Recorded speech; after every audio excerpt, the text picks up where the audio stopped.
So I think if there's anything in life currently that I'm probably the most grateful for, it's probably the time I spent as a Taekwondo student and as a Taekwondo instructor. I have been practicing Taekwondo for, I believe this is year 12 now, and I trained as a student for 7 years, or for 4 years roughly, and I was an instructor for 7 years. And I kind of want to talk about why being in the shoes of both was probably the best thing to happen to me going forward now that I'm older and wiser. Anyway, hello, my name is Jonathan Aquino, and I help teach the next generation. So, I started Taekwondo when I was 12 years old, a lot later than you would think. Um, but I'm kind of grateful that it happened a little later because I think it was around seventh grade. So, I was getting into middle school, and I needed to learn a lot of things about who I was, who I am, who I want to be. And that was probably the best manner to figure it out, which is getting your shit rocked by people who are, black belts who can absolutely thoroughly thrash you around. So I practiced it for around 3 years as a student, and there's a lot I fucking learned.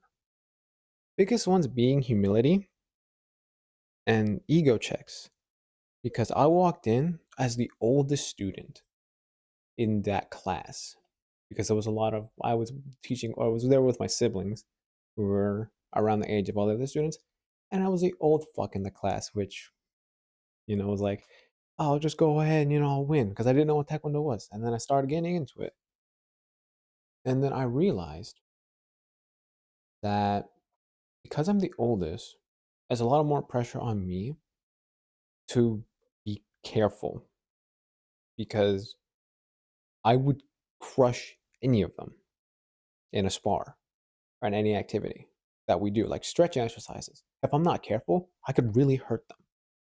And the first thing that I was taught was don't use the martial art selfishly. Don't use it for selfish gains was a part of the student motto, or student creed, I should say. And I had to learn that, the hard way, because in my mind I'm thinking, okay, so now that I learn martial arts, I can beat anyone up. Because you get filled with power and ego. But in reality, it's like, no, martial arts, which means if you're not careful, you could kill someone. I feel like that's what's also taught with like other disciplines, but it's not internalized until you're a little older. Because I've thought about it, right? Like, oh shit, if I get into a fight, my goal is not to beat the other guy up. My goal is to just get out of the fight entirely. Because like, one hit breaks bones. One good aim, and they're fucking dead. So it definitely helped me teach as a student specifically humility and to keep my ego in check. Because if you do something wrong, that's on you, man. And in class as well, like that's on you. So it taught me a lot. I finally became first degree 3 years in roughly. And then because I was old enough, they were like, hey, do you want to be an instructor? Yeah, fuck it, why not? And then everything changed. My life got hard for the next 7 years. Kind of. So as an instructor, now I'm in their shoes, my masters, who had to teach me everything. And because I was a good student, I paid attention in class, made sure everything was correct, practice, ask questions when necessary. It's like, oh, this will be easy. Everyone will be like me. No, the fuck they're not. They're all dog shit. As it turns out. When I first started, you ever get like really nervous to do a presentation with the first time? You're like, so, okay, guys, so here's what we're gonna do. That was me, like a year. And because of that, that was my worst year. Because I didn't believe in myself. And because I didn't believe in myself, what I taught, I didn't believe in. Because I didn't believe what I taught, they didn't fucking care. Because the kids, they want to learn for the most part. They're there to learn a martial art. But if you don't feel like you don't care to teach them, they won't really care. They'll listen half heartedly, just so they don't get in trouble. They don't really care. So I was taught at that same place for like a couple years, and then I moved to a different dojang after I had some disagreements with the other guy. Because let's be real, if you bring your kid to Taekwondo, you expect us to teach them, right? Martial arts. And then have fun at the end if we have time. Play a fun game, because who doesn't like a fun game at the end? That's a little reward for the hard practice. When dumbass McGee, the other master, the new master at the time, is all right, so we're gonna kick a ball for like 40 minutes or throw a ball for 40 minutes and play catch, and then we're only gonna do one kick. Get me the fuck out, because we're just, this is daycare. This is not martial arts classes. Get me out. That's not what I'm doing. So I moved to a different one. And at that time, I think it was 4 years into teaching. So I had a good grasp on, commanding presence, voice levels, and discipline. But in the new one, it was a lot, how do I say? I don't want to say stricter, but it was more rigid in the sense of I now had a class schedule to kind of follow.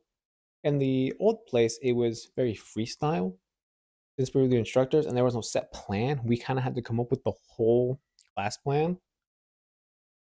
So that was a little hard. But with this one, there were scheduled days and expected things to teach because every 10 weeks, the students would test. So we have to go through all the material in 8 weeks, get them ready by week 9. So by week 10, they can get their next belt. So a lot different. And I realized that my freestyle teaching just wasn't going to work. It just was not going to work. So I had to learn more about how to not only teach a class, believe in myself, also to do it in an orderly manner to make sure they had enough time to learn everything.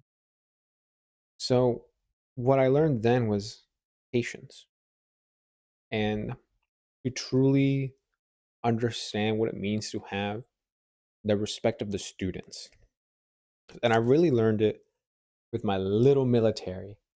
So I think it was the last year or so that I was there. I was teaching the Tiny Tigers. So it was the 4 to 6 year olds for the after school program. Now, I don't know what it is for other places, but the after school program was always more annoying to deal with than the other kids. You have to see them every day. And that sucked because I don't want to teach them every day. But when I first got that class, I was like, oh shit, I have to teach the little kids again. I don't like little kids. They can be little bitches, especially with dumbass parents. But anyway, when I got that class, I was like, okay, if I'm not literally the best instructor on the planet, they're not going to pay attention to me. They're not going to listen to me. They'll just see me as the super fun instructor guy and not take him seriously. So I kind of had to balance both being nice and being very stern and straightforward. And like, here's what we're going to do. We're going to do this class this way. You will listen. And when you listen well, I will reward you. You don't listen, you can fuck right off with that game time, idiot. So by the time I left, I had a military army ready pretty much. Because to give you an understanding of how much effort I put into those classes, I would walk in, everyone would be ready to go and ready to pay attention because they knew I'm at business. And going forward, when I was about to leave, I was in charge of teaching the second class, the older kids, who were even worse. And I remember very fondly, one of them was like, oh my God, Instructor Jonathan is teaching a class. And I immediately just shut that shit down. Obviously, PG. I was like, I listen to you dumb fucks. So, you two, this class does not ever pay attention to the other instructors. So, here's what we're not going to do. We're not going to keep playing that bullshit with me. I'm here for like 2 or 3 more weeks. So, here's what we're going to do. You're going to pay attention to what I say. You don't like what I say, brother, just don't even show up because I'm here to teach. If you're not here to learn, I don't want you here because you're going to waste my time. And I don't want to waste my time and I don't want to waste your time. because you would rather goof off and do something else. So clearly, that matters to you more. So if you want to do that, you can leave now. No one left because they were there to learn. Because now they had someone that could respect. It was like, oh shit, he wants to teach, and I want to learn. Let's do it. And surprise, surprise, that class was actually good because I set the fucking example. So how does this apply to now? Right? I've stopped teaching. It's been, I think, 2 years since I last taught anyone.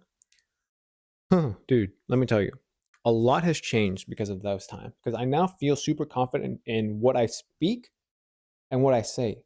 Because if I wasn't confident in teaching forms the same thing thousands of times, then how do you expect me to close a deal without confidence? How do you expect me to close a consignment program with someone if I'm not confident? How do you expect me to pitch myself on LinkedIn if I'm not confident in who I am? It was definitely like the biggest thing that I got from it. Discipline, humility, ego check, self respect, ability to defend myself. That was all nice, but it's the confidence that came from just having to gain the respect of the students and also be able to understand that to get their respect, you have to believe in what you're teaching. And the only way that happens is if you believe in yourself. That was kind of the biggest thing that came from it. So, in all, like Taekwondo was just worth it in the long run. Like, sure, I can kick ass and I'm not afraid to fight, but the confidence, the discipline, the ego check, all of that, it just did so much more for me in the long run than, oh my God, look at me, I can do triple front time kick. Like, I can do it, but that doesn't mean shit. Everything else internally matters way more. So, best thing I can tell for you is I think just find something physical to do, whether it is gym or whether it is practicing some martial art, doing some other style. Like, do something physical. And I'll tell you what, it helps build up your mental 1,000,000%. So that I bid you adieu. I'm never doing that again.